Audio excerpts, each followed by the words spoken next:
And now, welcome to round two as we talk about dreams to goals to reality. So what are your dreams? Now some of you may be, I'm just happy to stitch up something for the grandkids and not put a needle in my finger. I found the easiest way for Steve not to put a needle in his finger is let Sandy do all the embroidering. In all seriousness though, dreams are the things that you sit there at the kitchen table and you think about. Things that you might drive down the road and see and go, I'd like one of those. I'd like one of those. Well, my question then is, why don't you have one? Probably because you haven't done anything about it. You haven't thought you could do anything about it. You don't feel like you are in a position economically to get something out of it. And so if that's really something you want, then we need to turn this into a goal. And once we turn it into a goal, which requires that you write it down on paper, it can then become reality. Okay? So what we have to do is figure out what our dreams are, what do we want, we turn them into goals, and we turn that into reality. And that's as simple as I can make it. So again, what are your dreams? You know what? It might be a vacation.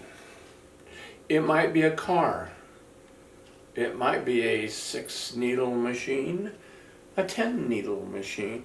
You know, it's kind of interesting to watch Sandy not work as the machine was working, to walk in as her 10-needle machine went for like 2.5 hours, and the only reason it stopped is the bobbin had to be refilled. Yeah, wow. And she ends up with this gorgeous eagle. By the way, while she was sitting in here eating ice cream and watching TV, the machine made an eagle. That eagle she got paid $65 for.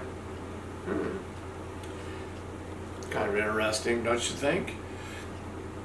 You know, a lot of the embroidery stuff, some of the bigger stuff with the 10-needle machine, or even with the 6-needle machine, is there's a lot of this time, or maybe picking a book up and reading it, or being on your cell phone, or maybe even Facebook. You just never know.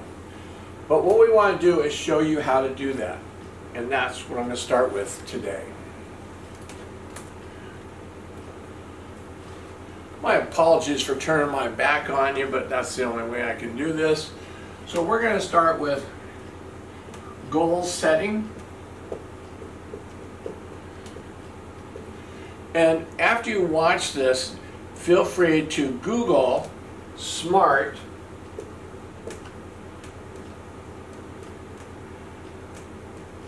Now here's the funny thing. I'm going to use an acronym, SMART, for goal setting, and I'm constantly telling Sandy to quit using acronyms.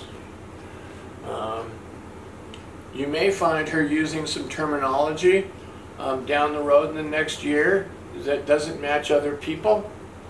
I don't believe that when you're doing cut and scan and cleaning the vinyl that you're going to put on there, why would you call it weeding? Somebody started that, it sounds good.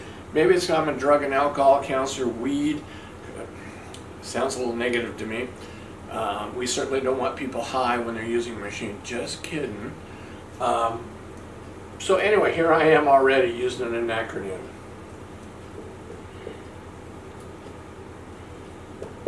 When you set a goal, it needs to be specific. To set a goal to be, I'm going to be better looking, well, maybe I need to be, but that isn't going to work because it's too vague, it's not specific enough. I want to lose weight. Well, that's true because I am overweight, but it's still too general. How much I want to lose? Well, now that's a whole new ballgame. Is it measurable? Can we measure it? How good looking I am? Can't be measured. But if I say I want to lose 50 pounds, well, now that's measurable. Can I attain it? Okay, so if you're of my era, you remember Twiggy. Okay, for Twiggy to lose 50 pounds, it ain't happening unless you cut off both her legs And for me, I think I can get away with losing 50 pounds. I probably should. Maybe that should be a part of my videos as a progress chart. You just never know what I'm going to do. Is it realistic? Is it something that I can do, I can achieve? And here's the most important one. Time. Time lots of times will be the deciding factor. Specific weight loss, 50 pounds. Can I obtain it? Yes. Is it realistic for me? Yes. Time, 1 week. Now, I did lose 140 pounds in one day once. It's called divorce. But is 1 week, I hope that was found funny by you. 50 pounds in 1 week, no, that ain't happening. 1 month, not without surgery.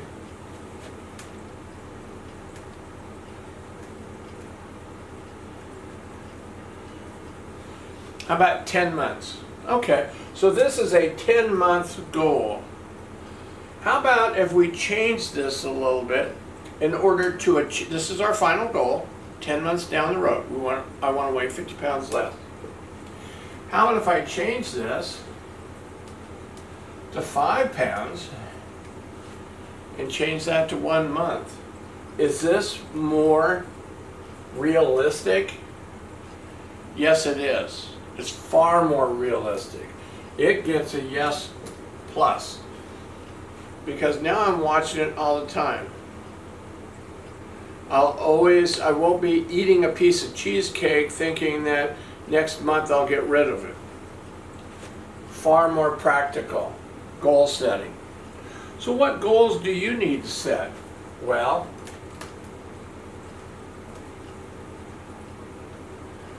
what's your prize?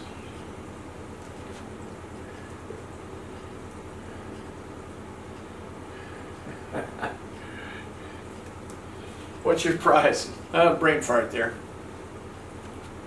Is it a 6 needle? Is it a car? Is it a vacation?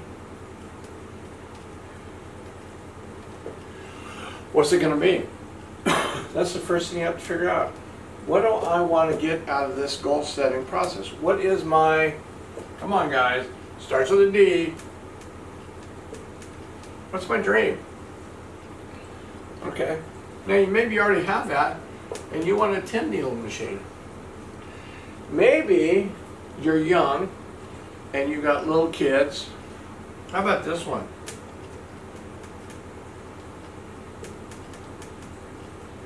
How about college education? How about, now this one's a good one.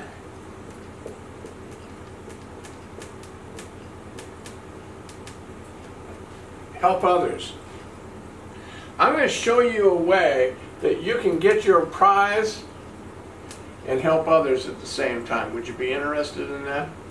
How would you like to be able to help a group of kids raise money, having them buy something they're already going to buy, or their parents buy something they're already going to buy, and they make money at it, and so do you. You know, as a Cub Scout leader, one of the things that I had our kids do was we bought florist quality Easter lilies from Western Washington. We brought them over to Central Washington. They were the same quality or better than our local grocery stores were selling them. Fred Meyer's, Walmart, etc. They were higher quality and they were $2 a piece less. And they just went door to door with them. And see, this is a case where people, if they were going to get an Easter lily anyway, they now get to help youth. They get a higher quality or equal quality Easter lily at a lower price. Those are the kind of fundraisers I like. Those are the kind of things I think really help people without taxing people. Who wants to buy a $10 candy bar that's this big? And you know where most of the profit went, and it wasn't to the kids. So anyway, in our next video, we're going to take a look at a way of how you can turn your machine into a goal-setting dream machine that can help other people and yourself at the same time. I'm Steve-O. You have a great day. Look forward to seeing you in number 3.